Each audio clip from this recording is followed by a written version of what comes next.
একটি ছোট পরিবার, তিনটি প্রাণ, আজ তারা কেউই বেঁচে নেই। ৩৬ বছর বয়সী আকিল নানাবাওয়া, তার স্ত্রী হান্না ভোরাজি এবং তাদের ৪ বছরের একমাত্র কন্যা সারা। এরা তিনজনই গত ১২ জুন আহমেদাবাদে ঘটে যাওয়া ভয়াবহ বিমান দুর্ঘটনায় প্রাণ হারান। আর তাতেই নিঃশেষ হয়ে গেল একটি পরিবার, যাদের হৃদয় ভরা ছিল অন্য মানুষের জন্য ভালোবাসায়। এই পরিবারটি ছিল মানবিকতায় অনন্য। তারা কেবল বিলাসিতার জীবনযাপন করেননি, তারা তাদের জীবন উৎসর্গ করেছিলেন অসহায় মানুষের পাশে দাঁড়াতে। তারা ফিলিস্তিনের যুদ্ধাহত শিশুদের জন্য তহবিল সংগ্রহ করতেন। ভারতের প্রত্যন্ত অঞ্চলে যেসব গরিব মানুষ চিকিৎসা পায় না, তাদের জন্য জরুরি চিকিৎসা সহায়তা পাঠাতেন। আকিল নানাবাওয়া ছিলেন ব্যবসায়ী, কিন্তু তার মুনাফার একটা বড় অংশ তিনি ব্যয় করতেন মানবিক সহায়তায়। ছোট্ট সারা ছিল এই পরিবারের আলো।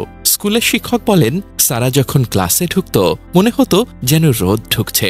সে ছিল উজ্জ্বল, প্রাণবন্ত, সবাইকে হাসিয়ে রাখত। আজ পুরো স্কুল স্তব্ধ। তার প্রতিবেশীরা বলেন, সারা ছিল এক রাজকন্যার মতো, এমনকি আমাদের কুকুরও তাকে দেখে ঘেউ ঘেউ করত না। সে ছিল এক পরী যে অল্পতেই সবাইকে ভালোবেসে ফেলত।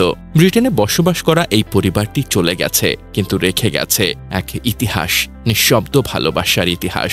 তারা নাম করবার জন্য কাজ করতেন না, কোনো পত্রিকার শিরোনাম হওয়ার জন্য নয়। তারা করতেন কারণ মানুষ কাঁদছে, আর তারা বিশ্বাস করতেন কারো কান্না থামাতে পারা মানেই মানুষের দায়িত্ব।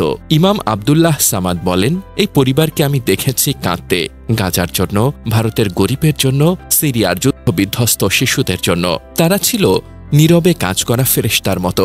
আজ সেই ফেরেশতার দলটাই হারিয়ে গেল একদিনে। পরিবারের এক সদস্য জানান, আকিল ও তার পরিবার ঈদুল আজহার জন্য আকিলের বাবাকে সারপ্রাইজ দিতে গুজরাটে এসেছিলেন। এর আগে তারা ঘুরে এসেছিলেন মালয়েশিয়া ও ইন্দোনেশিয়া, কিন্তু সেই সারপ্রাইজ সফরই হয়ে গেল চিরবিদায়ের কান্নায় মোড়া এক ইতিহাস। লন্ডনের গ্লুচেস্টারের ট্রেডওয়ার্থ এলাকার বাসিন্দারা জানান, এই পরিবারটি ছিল তাদের কমিউনিটির আলোকবর্তিকা। আকিলের ৩ ভাই ও মা এখানেই থাকেন। এখন প্রতিটি ঘর, প্রতিটি মসজিদ, প্রতিটি হৃদয়ে শুধু একটাই কথা, এমন ভালো মানুষগুলো কেন এভাবে চলে গেল? একটা ছোট পরিবার, এক ঝাঁক স্বপ্ন, এক টুকরো মানবতা, সবই মিশে গেল ধ্বংসস্তূপে। তারা ছিল না কোনো সেলিব্রিটি, তবু ছিল কোটি হৃদয়ের কাছের। তাদের মৃত্যু যেন আমাদের মনে করিয়ে দেয়, ভালো মানুষরাও চলে যায় হঠাৎ করে, অকারণে।